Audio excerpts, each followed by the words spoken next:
there, everybody. I just wanted to provide a few examples of how Google Forms can be useful to us in our school-based practice. Google Forms are great for creating any kind of a questionnaire that you need. So this is one that I sent out recently. I created this very quickly. This took me just a few minutes. It only has, as you can see, one section with a few questions. So this was really easy for me.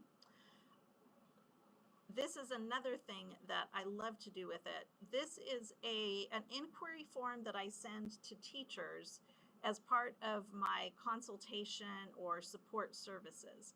And so I've created this Google form, and as you can see, it has an introduction and an explanation of what I'm looking for. I can put a student ID number or an initial, and then I can also put the basic focus of the service. And then let me show you what it looks like when they get it. When they get it, it has all that information at the top, and then they can go in and just put in their name and their subject matter. And the question is, do you have any concerns regarding this student in the area, in regards to the area of focus described above? Yes or no? If you answered yes, what is it? Do you have any additional concerns? Yes or no? And then they can put that information there and submit it. And then let me go back to the form itself. And then the responses populate a sheet, so a Google sheet. Let me show you another form that's a similar idea.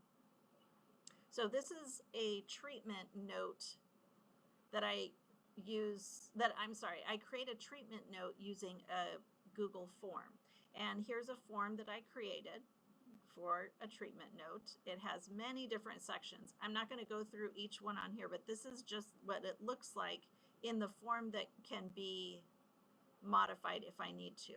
But if I click on this I over here, you can see what it looks like when I actually fill it out. And I can fill it out by clicking on that I. So then when it opens up, I can click if the student was absent. If not, then I can go on to my note.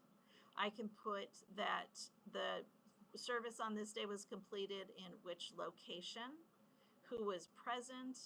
I can also include different phrases, and this is the time-saving feature.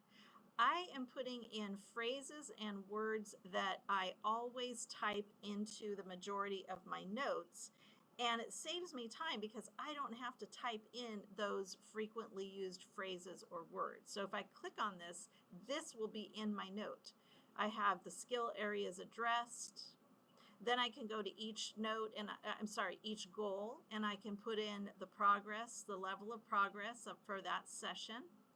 And then I can give a little description down here. And I can do that for all the goals that I have for this student. And then I can go in and just click on the boxes for the plan. Again, if I click on this box, this phrase will show up into my note and I don't have to retype it. I can click whatever we're going to work on next time, and then I can put a little narrative about what that's going to look like, and then I can submit it. The results are going to look one of two ways. One way is that it can show up, each Google form can connect to a Google Sheet. So it will populate this Google Sheet, and I can just highlight all the way across, and then I can copy and paste it into our online record system. So for my district, it's ECATS, and I can go ahead and just copy and paste it right into our system, and it formats it beautifully. And that saves me a great amount of time. And also at the end of the day, I can just go through and copy and paste them in. I don't have to try to remember what happened throughout my day. As far as, and then another way I can look at the results, if I go back to that original form and I click on responses, again, I can look in Google Sheets, which is up here, view in Sheets, but I can also look at down here and see great visuals. It gives me bar graphs. It also gives me pie charts, and then it breaks down some of the information into my narratives. So for instance, where I typed in my narratives for the treatment results, it lists all of those that I input for that entire sheet in one place. So that's really nice because when it comes times for progress reports, I can go back here and look at all of this information in one place and really see that progress. So I hope that was useful to you. Good luck in your own trials.